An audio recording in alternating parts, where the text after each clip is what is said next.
तो बच्चों आज के देखेंगे हम लोग समावयवता। समावयवता क्या होती है?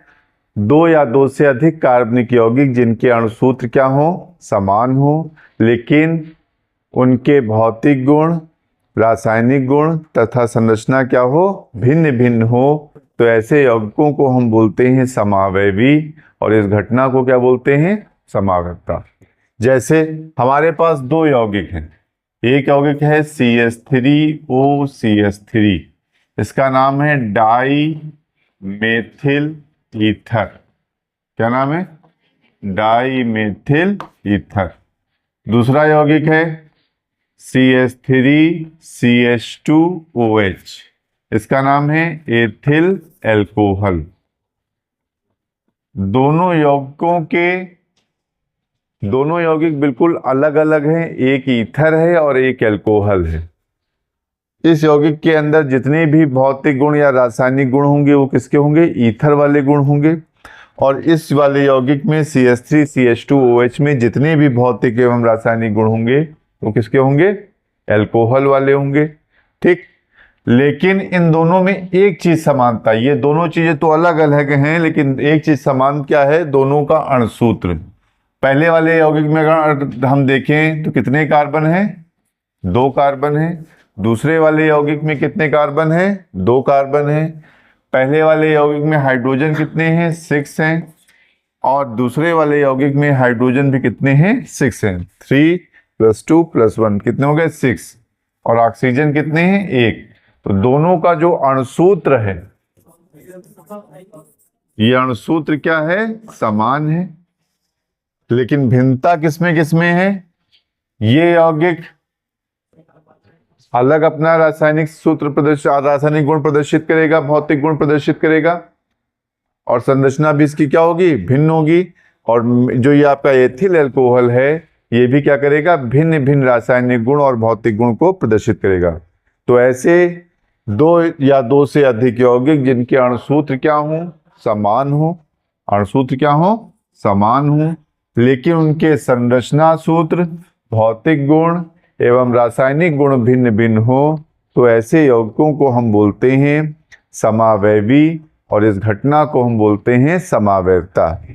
तो समावयवता दो प्रकार की, कितने प्रकार की? 2 प्रकार की होती है। समावयवता आपको समझ में आ गई होगी। प्रकार अगर हम देखें तो इसके प्रकार होते हैं 2। पहली जो होता है उसे हम बोलते हैं संरचनात्मक समावयवता। कौन सी समावयवता? संरचनात्मक।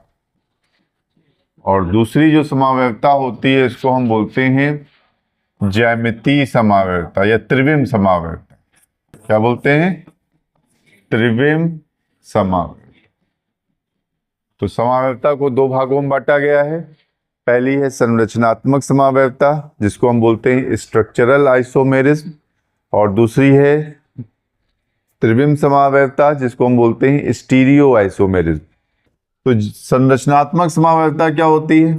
संरचनात्मक समावयवता ऐसी समावयवता होती है जो यौगिकों में उसकी संरचना के कारण या स्ट्रक्चर के कारण क्या होती है? उत्पन्न होती है।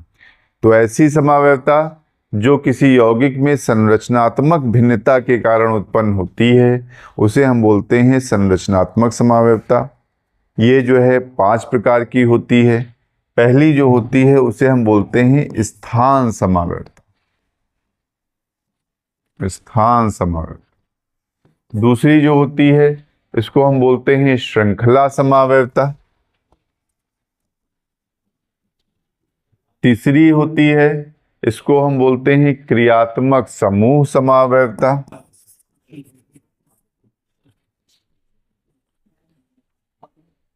चौथी समावयवता जो होती है इसको हम बोलते हैं मध्यावयवता।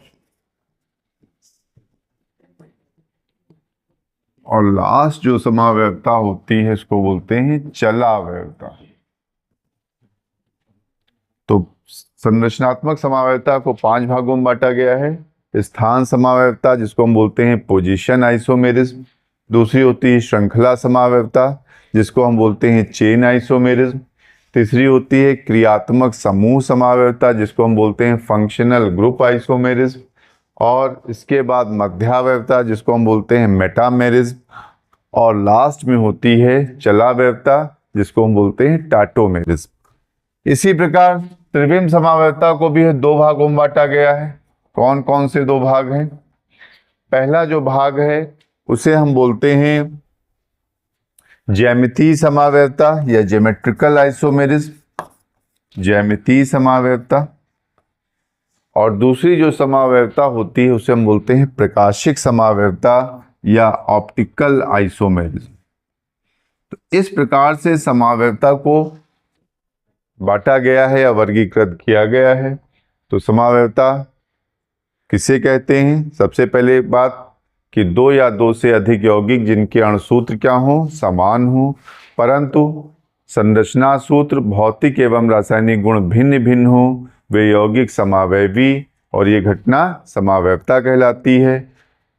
दो प्रकार की होती है। पहली होती है संरचनात्मक समावयवता और दूसरी होती है त्रिविम समावयवता। संरचनात्मक समावयवता को 5 भागों में बांटा गया है। पहला है स्थान समावयवता, श्रृंखला समावयवता, मध्यावयवता, क्रियात्मक समूह समावयवता और चलावयवता। त्रिविम समावयवता को 2 भागों में बांटा गया है। पहली है ज्यामितीय समावयवता और फिर है प्रकाशिक समावयवता। इस प्रकार से हम इनका वर्गीकृत करते हैं। Thank you very much.